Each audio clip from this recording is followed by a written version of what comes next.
லாபத்திற்காக அதிமுக பாஜகவிடம் அரக வைத்து பார்க்கிறாரா எடப்பாடி பழனிசாமி? கூட்டணி முடிவுக்கு முன்ன நாங்க கூட்டணி வைக்க மாட்டோம் அப்படின்னு சொன்ன நிலையில 650 கோடி ரூபாய் எடப்பாடி பழனிசாமி உறவினர்கள் வரி வைப்பு செய்ததாக அமலாக்கத்துறை கூறியிருக்கு. இதை வச்சு அவங்க அமித்ஷாவிட சரணடைந்திருக்காரா?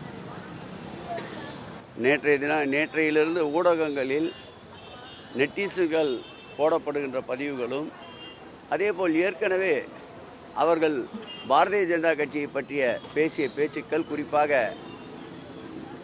அதிமுகவுடைய சட்டமன்றத்துடைய எதிர்க்கட்சி தலைவர் அவர்களும், குறிப்பாக அந்த கட்சியினுடைய ஸ்போக்ஸ்மேன் என்று சொல்லப்படுகின்ற முன்னாள் அமைச்சர் ஜெயக்குமார் அவர்களும் பேசிய பேச்சுக்கள் வைரலாக பறந்து கொண்டிருக்கின்றன. திடீர் அழைப்பு டெல்லிக்கு எதற்கென்று மத்திய உள்துறை அமைச்சருடைய சார்பில் எந்த விதமான பதிவும் வெளியிடப்படவில்லை. அதேபோல் நேற்று சந்தித்து வந்த நம்முடைய எதிர்க்கட்சி தலைவர் அவர்களும் எதற்காக சந்தித்தோம் என்ற விளக்கத்தையும் கூறவில்லை. ஆனால் ஒரே ஒரு விளக்கத்தை, இவர் சந்தித்து விட்டு வந்தவுடன் உள்துறை அமைச்சர் அவருடைய எக்ஸ்தல வலைப்பக்கத்திலே தேசிய ஜனநாயக கூட்டணியின் சார்பில் தலைமையில்தான் தமிழகத்தில் 2026ஆம் ஆண்டு ஆட்சி அமைக்கப்படும் என்றார்.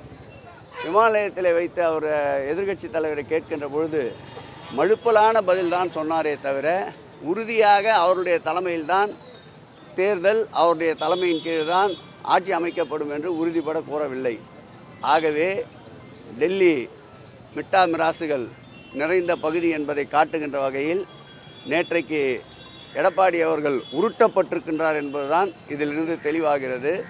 இதுபோன்ற உருட்டல் மிரட்டல் எல்லாம் இந்தியாவின் இரும்பு மனிதன் என்று போற்றப்படுகின்ற திராவிட முன்னேற்ற கழகத்திடம் எந்த காலத்திலும் எடுபடாது என்பது டெல்லி ஜாம்பவான்களுக்கு தெரியும்.